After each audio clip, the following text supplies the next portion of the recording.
қалай ескерткен адам.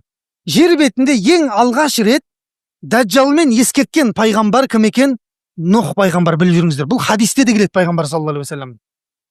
Мен де ескертем дейді пайғамбар саллаллаху алейхи вассалам. Бірақ екеуміздікі екі түрлі дейді. Ал қара, қызық басталды. Нұх пайғамбар қауымына ескертіп жатыр. Ертең Даджал келіп қалуы мүмкін деп жатыр Нұх пайғамбар. Иманға келіңдер, Даджал келіп қалуы мүмкін, сендерді тозаққа қарай сүйреп алып кетеді деп айтып жатыр.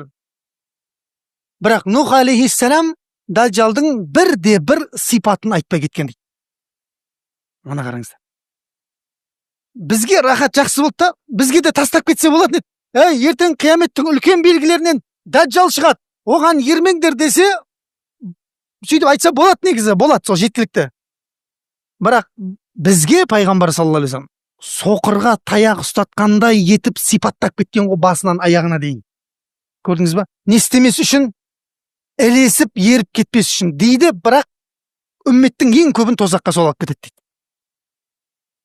Мұхаммед пайғамбардың үмметінің ең көбін кім алып кетеді? Мәсіх Даджал алып кетеді. Бұл білесіздер, пайғамбар саллаллаху алейхи вассалам, мен сендерге Даджал туралы айтам, фа иннаху ағуар деп айтқан. Ағуар деген көзі солып қалған деген. Яғни екі көзі бар, бірақ бір көзіне солып қалған. Қазір барлық жерде бір көзді не қылып жатыр? Хит қылып жатыр, реклама қылып жатыр. Адамдардың миын әдемілеп дайындап беріп жатыр ғой.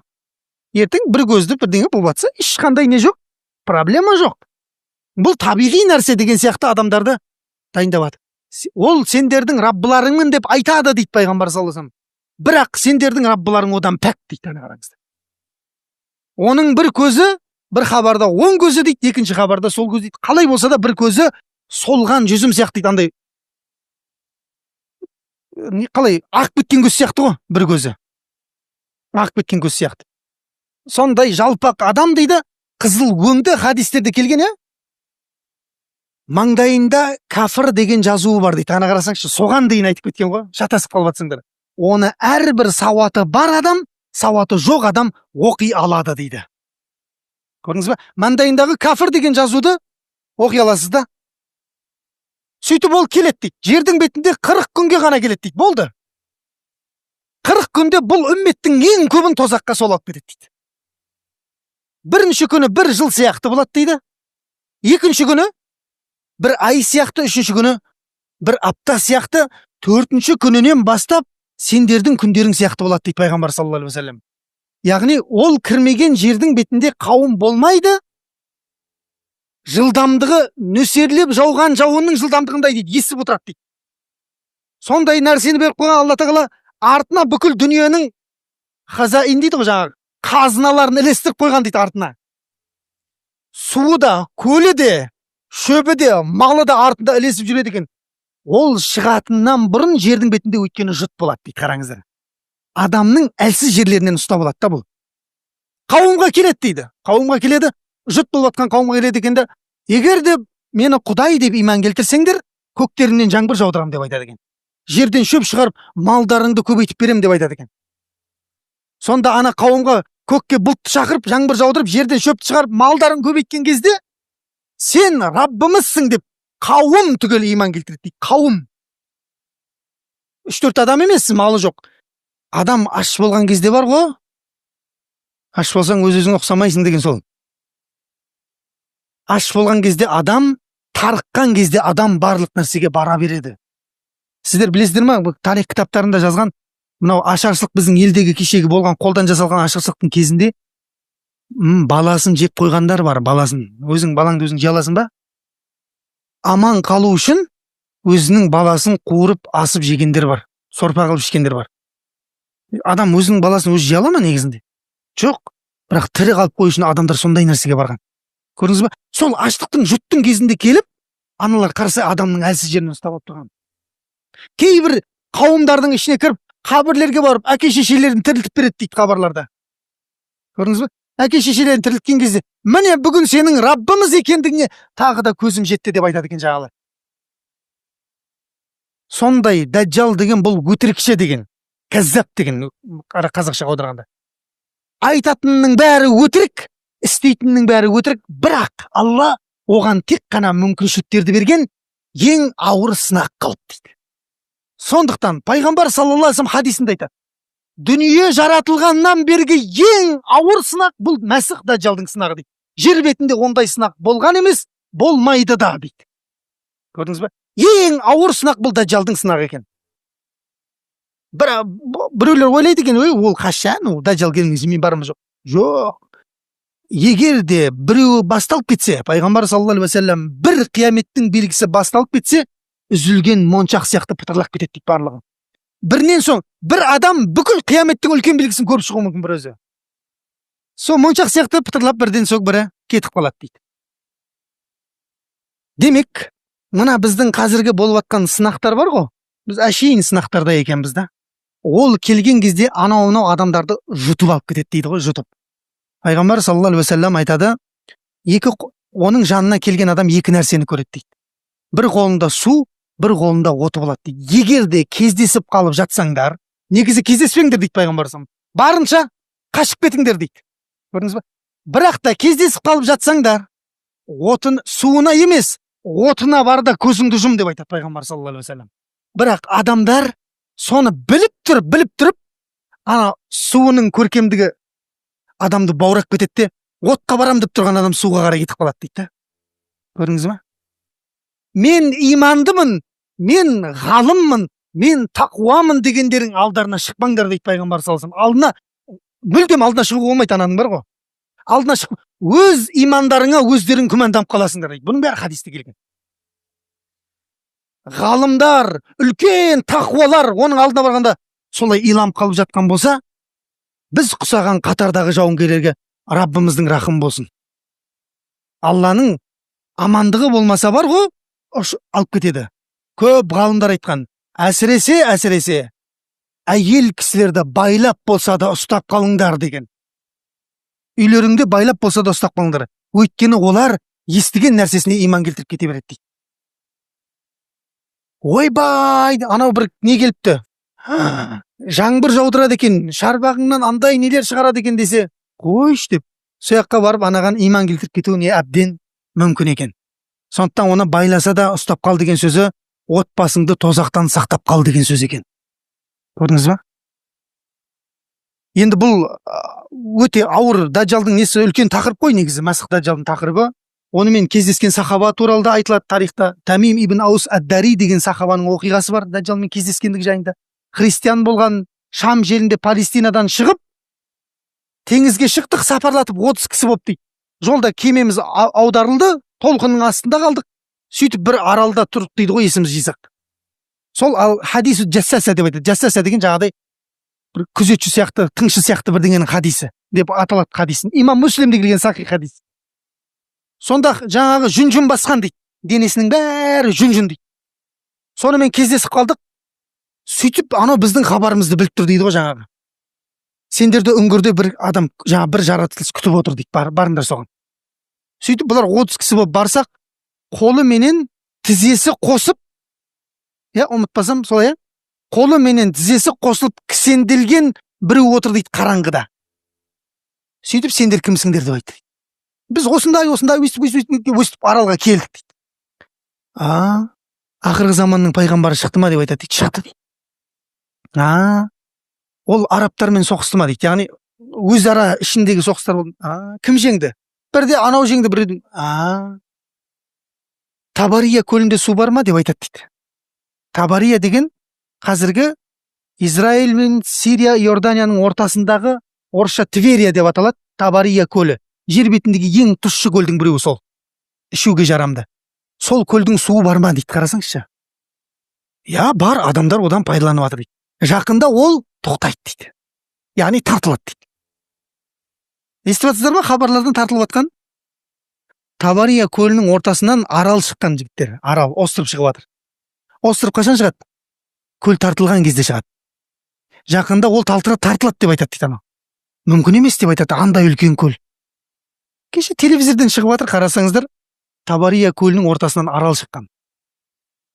Екінші дейді, Бисанның құрмаларын айтып беріңдерші маған деп айтады. Бисан деген Табария көлінің батыс бөлігіндегі қала, қазіргі Палестина жерінде. Бисан деген жер. Сұлтан Бейбарыс атамыздың моңғолдармен Айын Жалут деген шайқаста соғысқан жері Бисан деген жер. Моңғолдарды жеңіп, кетбұған жеңіп, ислам әлемін сақтап қалған. Білесіздер ғой, ислам әлемін 3 адам сақтап қалған дейді. Соның біреуі Зохир Бейбарыс дейді. Сұлтан Бейбарыс. Қалған екеуін кейін сабақтарда айтып беремін. Кіріп кетеміз басқа жаққа. Сол жер айтайын дегенім, сол аймақ жаңа Бисан аймағы деп аталады.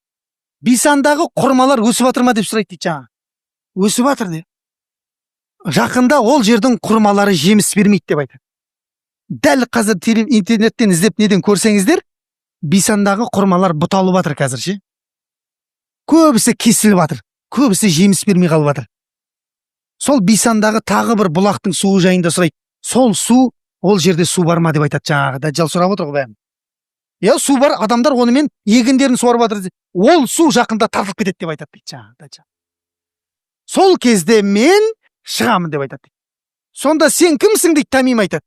Кімсің сен десе, мен Мәсіх Дәжжалмын дейді. Көрдіңіздер ме? Мәсіх деген сөз сүрту деген. Исаны да Мәсіх деп айтады. Иса сүртумен емдейтін болған адамдарды. Біз ертең келеміз Исаға алейхиссалам. Бұл Мәсіх көзін сүртумен нестеніп қалған дейді, айырылып қалған дейді көзінен. Сол мен ертең неде шығамын дейді. Сол жерден шығып бұлар кетеді Тамим ибн Аус. Пайғамбар саллаллаху алейхи уассаламға бірден Палестинаға емес Мәдинаға келеді дейді ғой. Мәдинаға келіп, Пайғамбар саллаллаху алейхи уассаламға таң намазының алдында жолығады. Таң намазының алдында жолығып, Пайғамбар саллаллаху алейхи уассаламға бүкіл болған оқиғасының барлығын айтып береді дейді. Жер бетіндегі тұңғыш сахаба Пайғамбар саллаллаху алейхи уассаламға риуаят еткен дейді. Негізі Пайғамбар саллаллаху алейхи уассалам хабарды риуаят етеді ғой сахабаларға. Бұл алғашқы сахаба Пайғамбар саллаллаху алейхи уассаламға хабар риуаят еткен дейді. Сөйтіп сол жерде исламды қабылдап, кейін жер бетіндегі ең тақуа мұсылмандардың қатарына айналып кетеді. Тамим ад-Дари деген сахаба. Енді ол өзінің өмірбаяны ұзақ. Жалпы айтайын дегеніміз, осы жерде Мәсіх Дәжжалмен не істеді, ол кездескен дейді. Кәдімгідей имам Муслимде келген сахих хадисте айтылады бұл. Сол Мәсіх Дәжжал, бұл Алла тағала сақтасын, бұның фитнасынан көп адамдар сақталына алмай қалады дейді, тек қана 3-4 адамнан басқа дейді. Білесіздер ғой, ғалымдарымыз айтады, ең алғашқы Дәжжалдың фитнасынан сақталынатын кісілер, біз енді Дәжжалға кіріп кетіп жатырмыз, жалпы біліп жүріңіздер деп айтып жатырмын. Мен білмеймін қашан шығатынын оның. Бірақ шығып кетіп жатса дайын болайық деп жатырмын да. Ең бірінші сақ болып аман қалатын адамдар дейді ғалымдар айтады. Кахф сүресін көрген кезде оқыған адамдар дейді. Құран кәрімде Кахф деген сүре бар. 110 аяттан тұрады. Ішінде үңгірдегі балдардың оқиғасы туралы айтылған, Мұса пайғамбардың қиссасы туралы айтылған. Әр дүйсенбі күні осы жерде сабақ болып жатыр Кахф сүресінен. Кахф сүресінің алғашқы 10 аятын дейді бір хабарда. Бір хабарда соңғы 10 аятын оқыған кісі Мәсіх Дәжжалдың фитнасынан аман қалады дейді Пайғамбар саллаллаху алейхи хадисінде. Көрдің, оқу керек дейді. Көрдің, оқу керек ананы. Екінші аман қалатын кісілер дейді, ол шықты деген хабарды естіген кезде елден безетіндер дейді. Яғни Мәсіх демек дейді, Мәсіх Дәжжал жекелеген адамдарды іздеп қуып жүрмейді дейді. Қауымға кіреді, қауымды түгелмен кәфір қылады да кейін шығып кетеді екен. Келесі қауымға кетеді екен да. Сөйтіп кіреді, шығып кетеді. Қауыммен түгелмен қауымдарды мұртат қылады, діннен қайтарып алады дейді исламнан. Қасында 70 мың яһудидің әскері бар дейді Пайғамбар саллаллаху алейхи уассалам айтады. Кетті ма екінші сақ болатын адамдар кімдер екен? Шықты деген хабарды білген кезде елден отбасын алып қашатындар дейді. Үшіншісі дейді, әрдайым намаздың соңында Мәсіх Дәжжалдың фитнасынан сақта деп дұға қылатындар дейді. Түсінікті ғой? Намаздың соңында біз анау екі салауаттан кейін Роббана атинаны айтамыз ғой көбіне. Жақсы, ол да жақсы. Бірақ мұсылман қорғанның ішінде Аллахумма инни аузу бика мин фитнати Мәсіх Дәжжал деген дұға бар. Мәсіх Дәжжалдың фитнасынан сақта мені деген дұғасы бар. Білесіздер ғой? Осыны қосып жүріңіздер иншалла. Алла тағала бір дұғамызды болмаса қабыл қылып, Дәжжалдың фитнасынан сақтаса, өйткені ол Алланың мақлуғы жаратып қойған. Соған тек мүмкіншілік берген Алла тағала, сондай үлкен мүмкіншілік берген. Адамдардың иманын сынау үшін, осы уақытқа дейін жиғанын сынау үшін адамдардың. Көрдіңіз ба? Енді ғалымдар қазір анау телефон бірдеңе деп айтып жатыр ғой. Жоқ. Бұл телефон, бұл әшейін, бұл еронда оқып қалады оңқасында. Телефонды алып кетіп жатыр ғой негізі адамды. Анау мына жерге дейін апарып тастап жатыр ғой. телефон ойнамай қалады ол шыққан кезде. Құдай сақтасын. Төртінші сақ болатын адамдар дейді, өмірін барынша Раббысымен байланыстырған адамдар дейді. Тақуалықта әрдайым, бірақ оның өзі кездесуден сақ болсын дейді. Көрдіңіздер ма? Осы төрт сипаттағы адамдар естеріңіздер үшін Мәсіх Дәжжалдың фитнасын сақталынатындар. Жердің бүкіл жеріне кіреді, тек қана екі қалаға кіре алмайды дейді пайғамбар саллаллаху алейхи вассалам. Иә? Біреуі Мекке, біреуі Мәдина. Қашан ол екі қалаға жақындаса, қылышын жалаңдатқан періштелер ол жерден қуып шығады дейді оны. Бірақ Құдайдың құдіреті, қараңыздар. Бірақ дейді, ол екі қала өзінің ішіндегі мұнафықтарды сыртқа өз шығарып береді дейді бәрібір. Мәдина қаласына барған кезде, умрада жүрген кезімізде Сабха деген жер бар. Хадисте келген. Пайғамбар саллаллаху алейхи вассалам хадисінде келген Сабха деген жер бар. Мәдинаға умраға барсаңыздар, Мәдинаға барған кезде сол жерге таксистер апарат айтсаңыздар. Сабха деген жер Мәдинаның сыртындағы Мәсіх Дәжжалдың Мәдинадан шығатын мұнафықтарды күтетін жері. Аялдама. Место встречи дейді. Сол жер. Сабха деген жер бар, сасық ана жерге біз бардық, машинамен көрдік, барып Мәсіх Дәжжалдың отыратын жер үлкен бір төбе екен. Сол төбеде Мәдинадан шығатын мұнафықтарды күтіп отырады дейді. Қалай шығады ол мұнафықтар десек, Дәжжал шықты деген кезде деп адамдар қалада отыра алмайды екен ше. Андай құдіреттер бар ма дейді. Ақырында шығып кетеді дейді, ол көргісі келеді. Ол көруге шығады дейді, бірақ иман келтіріп кетіп қалады дейді барлығы. Меккеде де сондай дейді. Тек қана бір ғана жігіт Дәжжалға қарсы тұрып бере алады дейді, болды. Сол Мәдинадан бір жігіт шығады екен, өзіне сенімді, сондай әке шешесін тірілтіп берсе де, міне бүгін сенің пайғамбар саллаллаху алейхи вассалам хадисінде айтқан Дәжжал екендігіне көзім жетті дейді. Сонда ана Дәжжал бар ғой, оған өткізгісі келеді дейді, жаңағы сиқырлығын, өтірлігін. Өткізе алмайды дейді, өткізе алмайсың деп айтады дейді ана. Өз-өзіне сондай сенімді адам бір ғана жігіт шығады дейді Мәдинадан, болды. Алла тағала мынау Дәжжалдың фитнасын сақтасын. Бұл өте үлкен фитна. Мына жерде кімді, Нұх алейхиссаламды айтамыз деп Дәжжалға кіріп кетпіз ғой. Нұх алейхиссалам қауымын осылай ескерткен болса, Дәжжал келеді деп айтқан ол. Пайғамбар саллаллаху алейхи вассалам осындай қылып сипаттарының барлығын айтып беріп кеткен. Енді сұрақ туылады. Пайғамбар саллаллаху алейхи вассалам бұл Мәсіх Дәжжалдың сипаттарын қаяқтан біліп тұр деген сұрақ туылады. Шашын айтқан, көзін айтқан, иығын айтқан, аяғына дейін айтқан пайғамбар саллаллаху алейхи вассалам, денесін айтқан, есегіне дейін сипаттаған, есегіне дейін астында. Қараңыздар. Осы сипаттың барлығын пайғамбар саллаллаху алейхи вассалам қаяқтан айтып жатыр? Ол кездескен ба не екеуіне? Демек екеуін естіген? Кездескен екен, ана қараңыздар.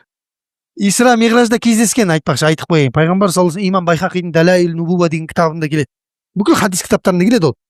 Мәдинадан шығып Ақсаға кетіп бара жатқан жолда кездеседі кіммен? Мәсіх Дәжжалмен. Жолда кездеседі. Бурақта кетіп бара жатқан кезде. Сол кезде көрген оның бір көзінің ағып кеткендігін бәрін. Ау? Тырнаған ба дейді? Ау? Далаилун Нубуа деген. Тағы жазып ал, мына кітапта келеді сосын. Субулул Худа уар Рашад деген кітапта келеді. Сосын ана Далаил Нубуа деген Абу Нуайм Асфаханидің кітабы бар, сол кітапта келеді. Осы 4-5 кітап жинап қарасаң, ішінде барлығында Миғражда болған. Тағы бір кітап бар, имам Салихи Димашқидің Муъжизату ар-Расул, қалай еді? Исра уал Миғраж. В общем, сөйтіп имам Салихи ад-Димашқи деп жазсаң, шығады сол кісінің кітабы. 450 беттік Исра Миғраж туралы. Сол кісінің ішінде кітабы келтірген енді. 450 бет кітапқа Исра Миғраж жазған ана кісі бар ғой. Ойлай беріңіз, ішінде қаншама нәрсе бар. Ал кеттік, не айтып жатыр жаңа? Иса алейхиссалам сөйтіп жер бетіндегі ең ұлы фитнаның несін қояды? Нүктесін қояды. Ол фитна Мәсіх Дәжжалдың фитнасы. Мәсіх Иса менен Мәсіх Дәжжал кездеседі. Екеуі де Мәсіх, екеуі де демек не істейтін болған? Сипайтын болған, сүртетін болған. Мынау түсікті сипап емдейді. Мынау не істеп жүр сипап? Көзін ағызып алған сипап. Көзін уқалап, не істеп, сипап, не істеген дейді? Ағызып алған дейді, риуаяттарда айтады. Сол үшін ол Мәсіх болған дейді. Екі Мәсіх кездеседі ғой, кім жеңеді сөйтіп? Иса алейхиссалам жетеді. Оны қылышпен ұрып бүйтіп қинамайды. Демі жеткен кезде тұз сияқты ерейді дейді. Қашады дейді ғой. Иса алейхиссаламды көрген кезде қашады дейді Мәсіх Дәжжал ше. білет та кімнен қорқатын. Содан қашады анау. Бірақ демі жеткен кезде анау не істейді дейді? Ерейді дейді, тұз сияқты мәсіқтен жаңа сөйтіп еріп құрайды дейді ғой жаңа. Артындағы ілесушілермен бірге құрып кетеді. Сөйтіп оны бітіріп атса кім шығады мына жақтан? Яжуж мәжуж шығады деп жатыр. Кеше Дастан ұстаздың сабағын тыңдадыңыздар ма? Құран мұғжизаларын тыңдасаңыздаршы, не деген нәрсе айтылып жатыр ана жерде. Ойбай, өмірде естімеген нәрселер айтылып жатыр ғой. Яжуж мәжуж шығады. Оны да кім тазалайды? Иса алейхиссаламның дұғасы тазалайды. Білесіздер ғой, келіп аспанға Құдайды өлтірдік деп жебе атып, ол жебе қан болып түсіп, кейін ол бұлттан құрт жеп аналар шірейді, жердің беті деген лас болып кетеді. Сөйтіп барып Иса алейхиссалам өмір сүреді, үйленеді, сөйтіп кәдімгідей жерленеді, дүниеден өтеді. Міне ол кісі келеді, оған ешкімнің несі болмасын. Бұл бізде не деп айтады? Самаи хабарлар деп айтама, не деп айтады? Ақидада. Ақидада самаи хабарлар деп айтады ғой, есту арқылы келетін ақиданың нелері. Соның ішінде айтып кетеді, Иса алейхиссаламға жайлы бап бар. Қияметтің белгілері деген бап бар, кітап бар. Соның ішінде бап бар арнайы. Иса алейхиссаламның жерге түсуі деген. Міне сол кісі түседі, біздің үмметке алдына имамдыққа шыға алмайды бірақ. Және қиямет жақын болғанда мынандай уақиға болады деп Құран-ы Кәримде баян етіледі. Тіпті сол бір сәт келген кезінде Яжуж және Маажуж деген қауым, осы қауым шығып бүкіл төбешіктің барлығынан ағылып төмен қарай түседі дейді. Осы туралы айтылған хабарлар өте көп, хадистер көп. Яжуж Мажуж деген қандай қауым бұл өзі? Адам атаның балалары ма? Жоқ әлде бір сондай бір жаратылған хайуанат па, жануар ма?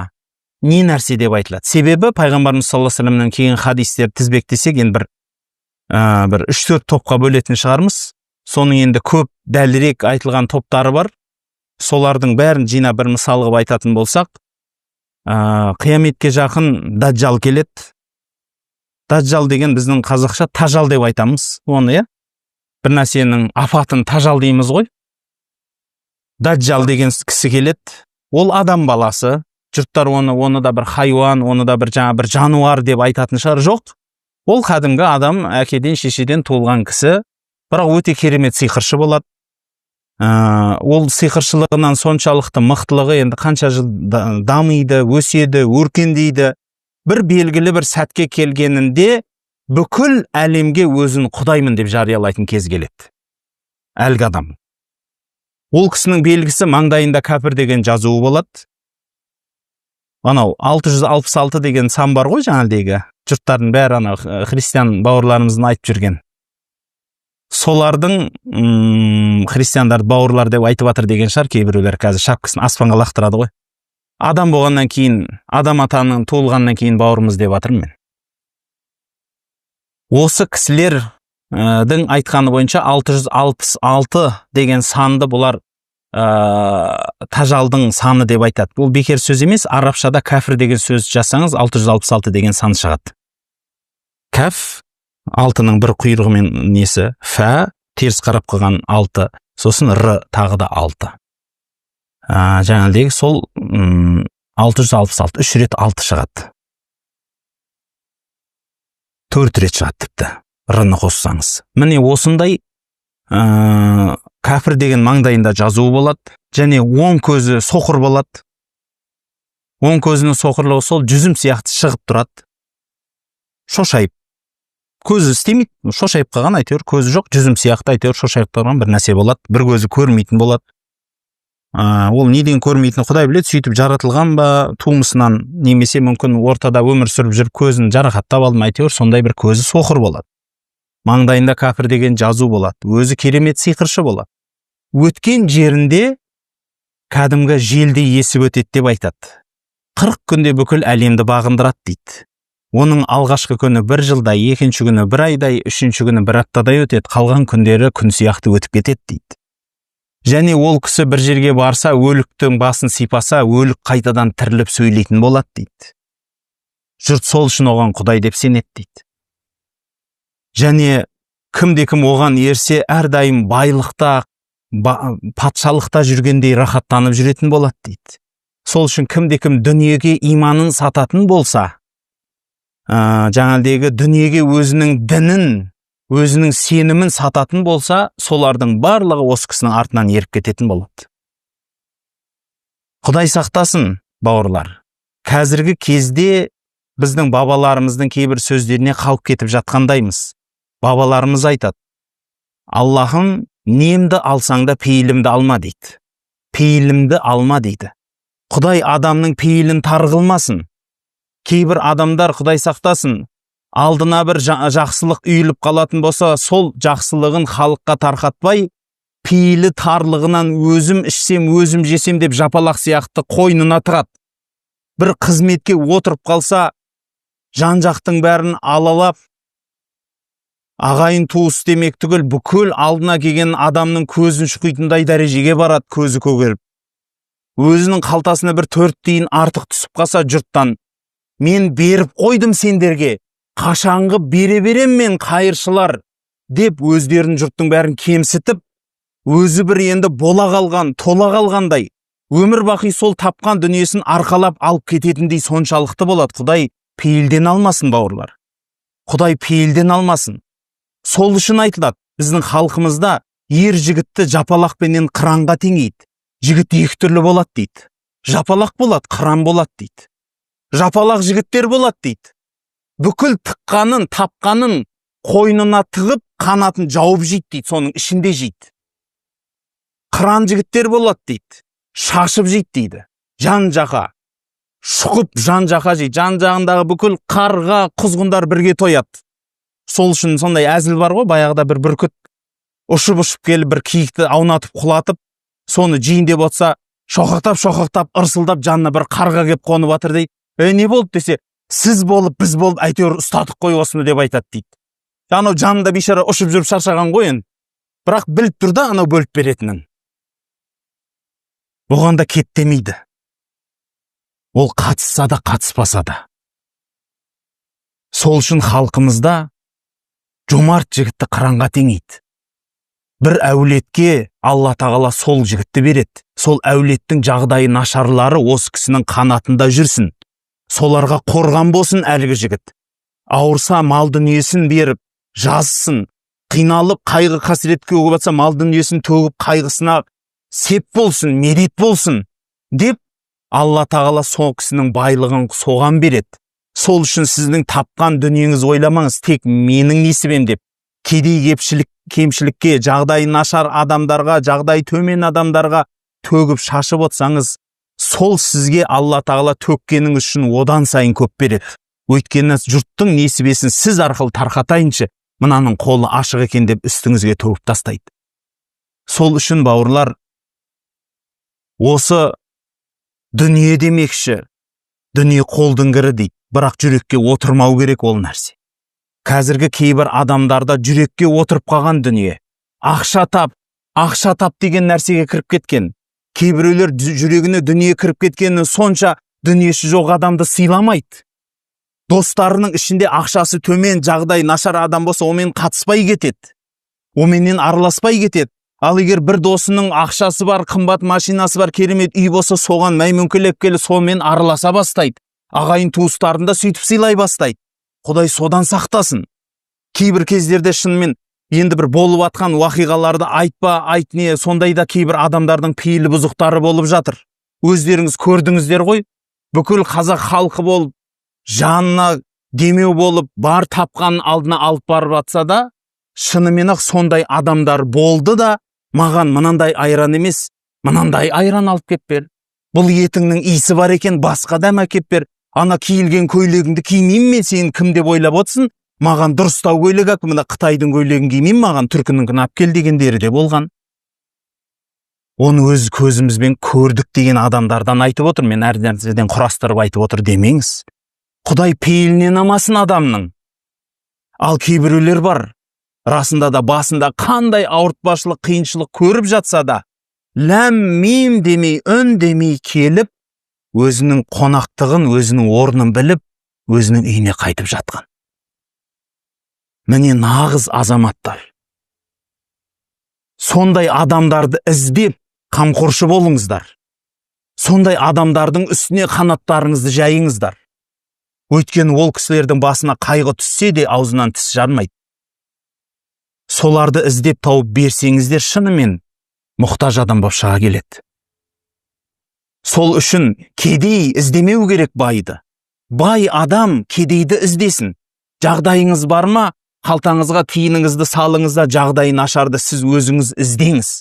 Үйіне барып көріңіз. Жағдайымен танысыңыз да қамқоршы болыңыз. Бір-біріміздің халімізді көтермесек кім көтереді?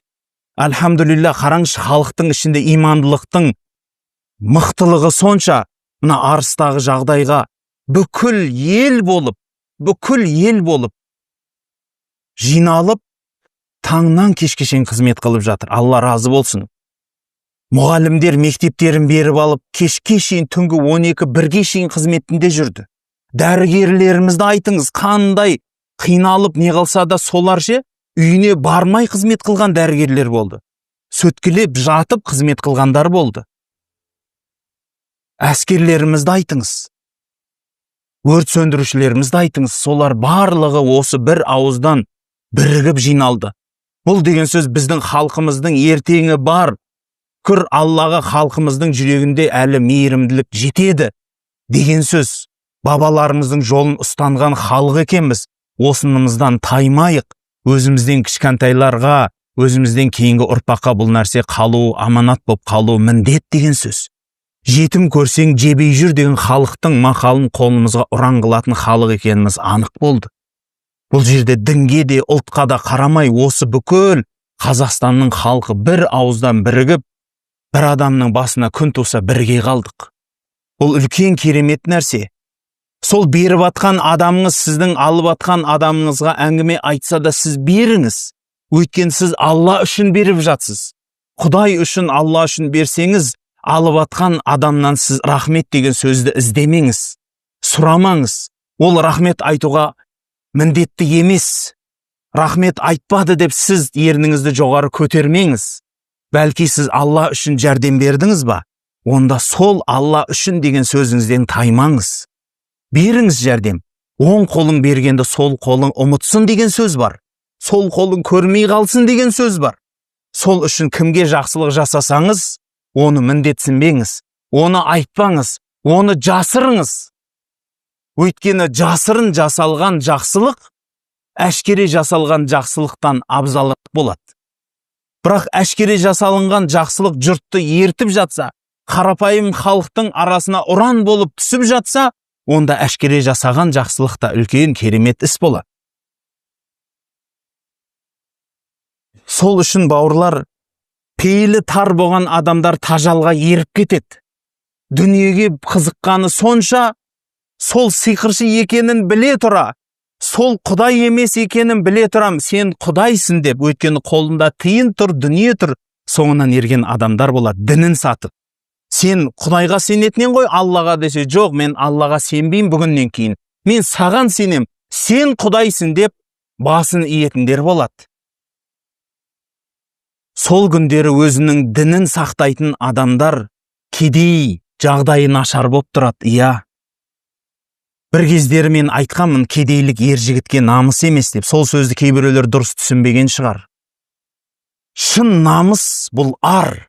Халқымыз баяғыда айтқан, малым жанымның садақасы, жаным арымның садақасы дейді. Егер арың болмаса, сенің тірі жан болып жүргеніңнің бір тиынға пайдасы жоқ. Егер намысың жоқ, арың жоқ адам болсаң, бұл халқымыздың баяғыдан сөзі. Осы ар намыс үшін сенің малың саған сеп болсын дейді. Малыңды, жаныңды төле дейді. Арың үшін, намысың үшін дейді. Бірақ намысыңды жоғалтып мал таппай-ақ қой. Арыңды жоғалтып мал таппай-ақ қой дейді. Бұл халқымыз баяғыдан айтқан. Бірақ кейбір бауырларымыз өзінің арын сатып, намысын сатып, мал тауып жүргендері де бар. Құдай содан сақтасын. Сондай достан безіңіз, сондай адамнан безіңіз, өзінің арын сатқан, өзінің намысын сатқан. Құдай содан сақтасын. Өйткені соның басына түскен бәле сіздің үстіңізге түседі де, ондай адамнан қашық болыңыз. Ол адамда ар намыс болмағаннан кейін сізді де бір күні сатады. Сонда өзінің дінін сатады көп адамдар.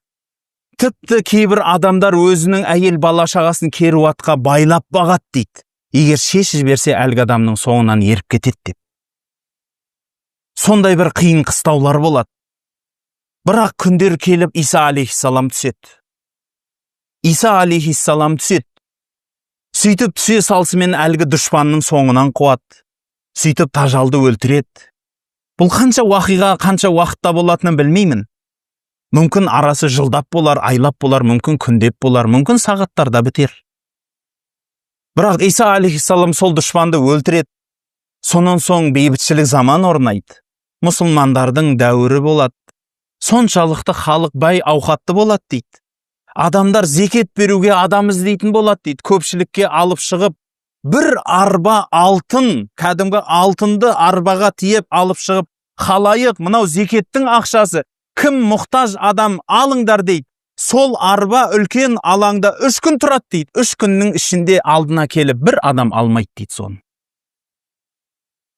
Мен оған мұқтаж емеспін деп. Сондай бір халықтың пейілі жазыңқы болған, көңілі кең болған, өмірлері жақсы болған жағдайлар болады дейді.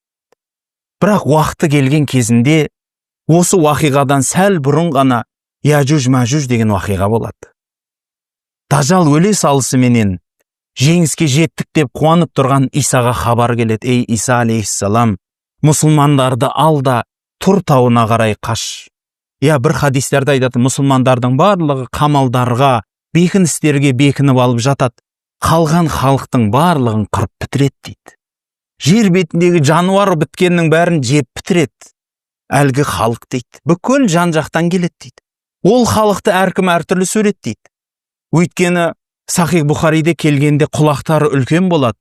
Бір құлағын екінші құлағының үстіне жамылып жататын жағдай болады дейді. Енді ол адамның шынымен құлағы ма, мүмкін үлкен үстіндегі шапаны болатын шығар, солай жамылып жатады.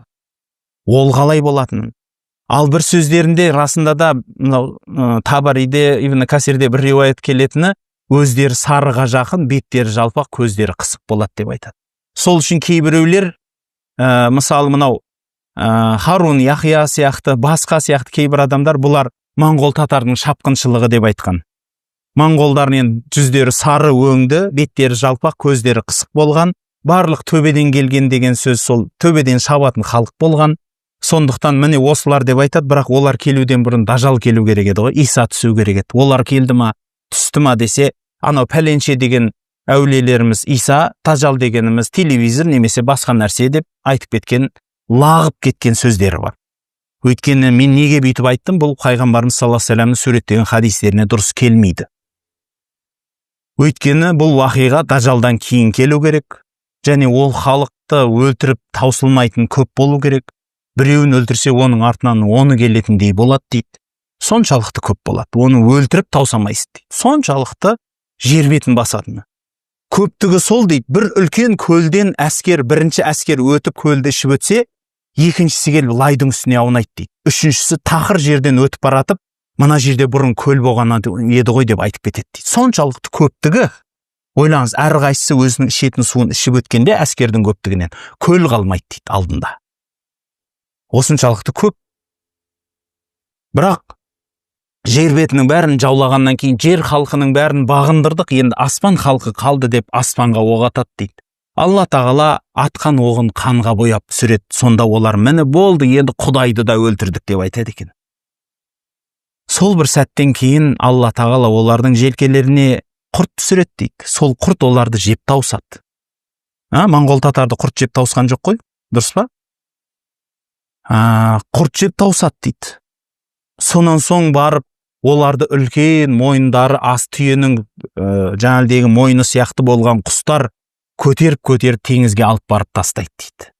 Жер бетін сасып кеткендігі сонша, оларды құстар талап теңізге қарай кетіріп, қанша күн жаңбыр жауып, жер зорға таусылады дейді. Жер беті осы өлікпенен ба, басқамен ба сондай бір берекелі құнарлы болады дейді. Адамдар бір жанұясыменен үйіне отырған кезінде бір үлкен анарды жеп зорға таусатын болады дейді. Бір күн жейтін болады бір анарды дейді. Адам түйенің үстіне мінгенде бойы жететіндей үлкен асқабақтар болады дейді. Баяғыда бір халқымызда бір сөз бар еді ғой, бір адам түс көрді, түсінде бетегенің үстіне шығып азан айтады деп, ұрпағым. Міне сондай бір сәттер келетін шығар деген сөзде бар. Бүкіл жаңағыдегі жан жануарлар, бүкіл жаңағы жеміс жидектерде береке болады дейді. Осыншалықты бір дәуір болады, бірақ бұл дәуірдің де таусылатын уақыты келеді. Батыс жақтан бір жұмсақ, жеңіл, әдемі самал жел еседі де, бүкіл исі мұсылман осы желменен ұйықтап, ұйқыдан тұрмай өліп кетеді дейді. Содан кейін жер бетінде тек қана Құдайдан безген, Құдайды танымайтын халық қалады. Бір-бірін мыжып кәпірлікте, күнәда батады дейді.